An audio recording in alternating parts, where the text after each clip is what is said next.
रात का सन्नाटा चारों ओर फैला हुआ था। ट्रक हाईवे पूरा सुनसान था। चारों ओर ठंड से हाड़ कपा देने वाली ठंड चल रही थी। हाईवे के चारों ओर घना जंगल था।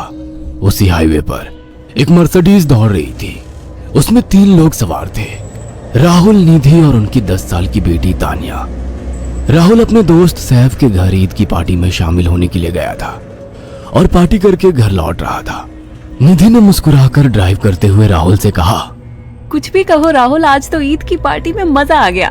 हाँ, मेरा दोस्त बहुत ही बिंदास और हंसी मजाक करने वाला व्यक्ति है। मैंने देखा उसके घर पर शहर की एक से एक बड़ी हस्ती थी, मगर फिर भी वो उन सबको इग्नोर करके हमें इम्पोर्टेंस दे रहा था।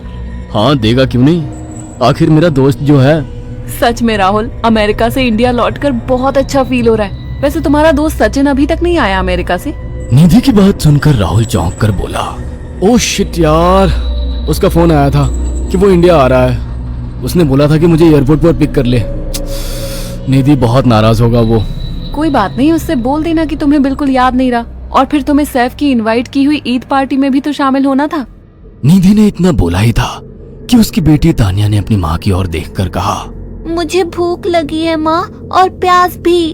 तानिया की बात पर निधि ने बुरा सा मुंह बनाकर उसकी ओर देखकर कहा, पार्टी में तो इतना खाया था तुमने, फिर भी भूख लगी है। निधि की बात पर तानिया ने मासूम सा चेहरा बनाकर कहा, कोई बात नहीं मम्मी, मुझे पानी ही पिला दीजिए। कितनी बार बोला है मुझे मम्मी मत बोला करो। पानी अभी नहीं है, आगे जाकर कोई शॉप पड़ेगी तो बोतल खरीद के दे दूंगी। निधि की बात पर राहुल ने मुस्कुराकर कहा, छोटी बच्ची है निधि, इतना नाराज होना सही नहीं है। राहुल ने इतना कहा ही था कि अचानक एक काली परछाई राहुल की कार के सामने आकर खड़ी हो गई। राहुल के पैर अचानक ब्रेक पर पड़ गए। गाड़ी तेज रफ्तार में थी। ब्रेक अचानक लगने से पलटते पलटते बाल बाल बची थी। राहुल के चेहरे पर भयानक ठंडी में भी पसीने की बूंद टपकने लगी। वो दोनों कार से बाहर निकल आए। निधि ने डरते हुए कहा, आखिर कौन था ये? ऐसा लगा जैसे कि कोई भयानक काली परछाई मेरे कार के सामने आकर खड़ी हो गई हो। वह दोनों काली रात के सन्नाटे में इधर उधर देखने लगे।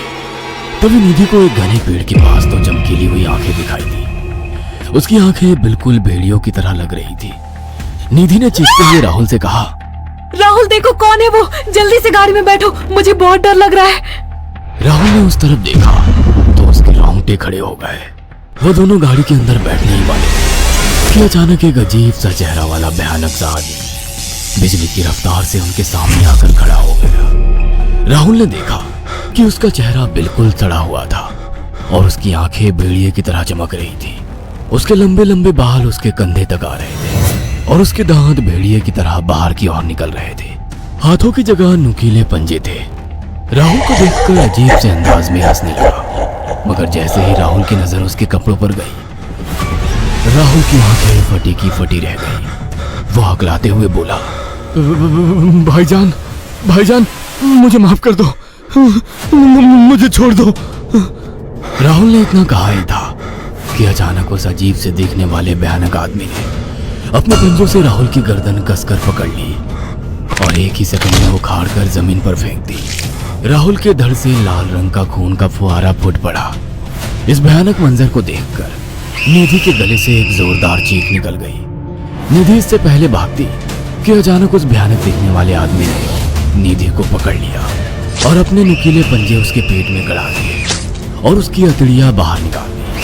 निधि की एक दिल दहला देने वाली चीख सन्नाटे को चीर गई। अचानक हवा का एक बवंडर उठा और वो भयानक सा दिखने वाला व्यक्ति देखते ही देखते बवंडर के साथ गायब हो गया।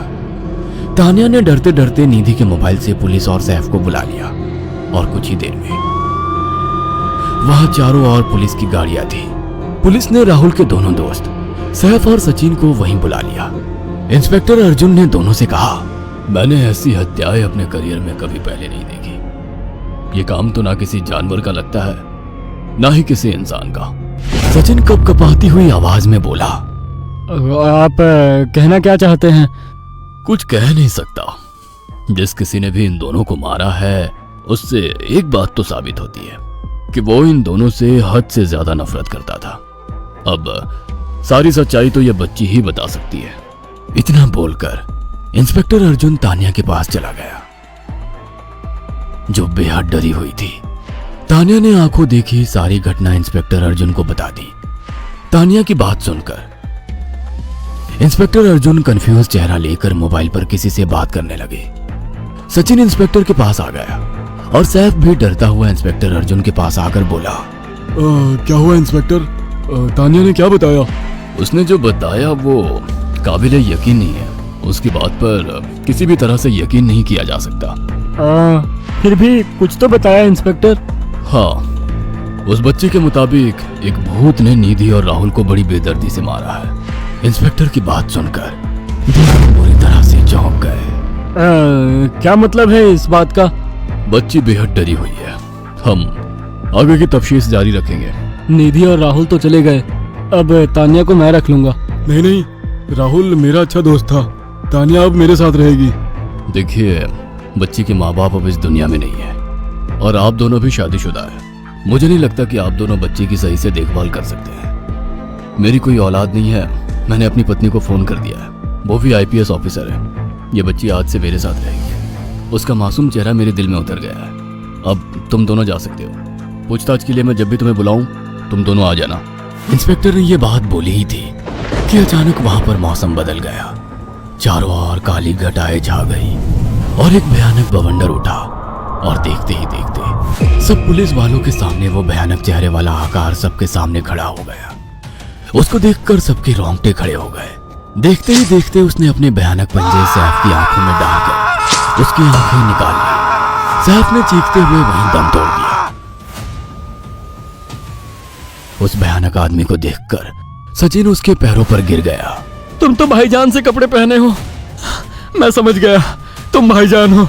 मुझे माफ कर दो भाईजान, मुझे यहाँ से जाने दो। मैंने कुछ नहीं किया था। वह भयानक चेहरे वाला गुर्राते हुए बोला, बता इन सबको कि ये सब इतनी भयानक मौत क्यों मरे। सचिन दौड़ता हुआ इंस्पेक्टर अर्जुन के पास गया और बोला, मैं जानता हूँ इसने इन तीनों को क्यों मारा। इसका नाम भाईजान था। जब ये जिंदा था ये किसी का भाई किसी की जान था। बहुत साल पहले ये हम सबका बहुत अच्छा गहरा दोस्त और बिजनेस पार्टनर था। ये सबकी बहुत मदद किया करता था। इसकी प्यारी सी बेटी थी तानिया, जो इस वक्त कार के अंदर बैठी हुई है। ये इसी की बेटी है। भाईजान अपने सारे पैसों से एक बहुत बड़ा हॉस्पिटल खोलना चाहता था जिससे गरीबों का मुफ्त इलाज किया जा सके, मगर हम तीनों इसके लिए तैयार नहीं थे।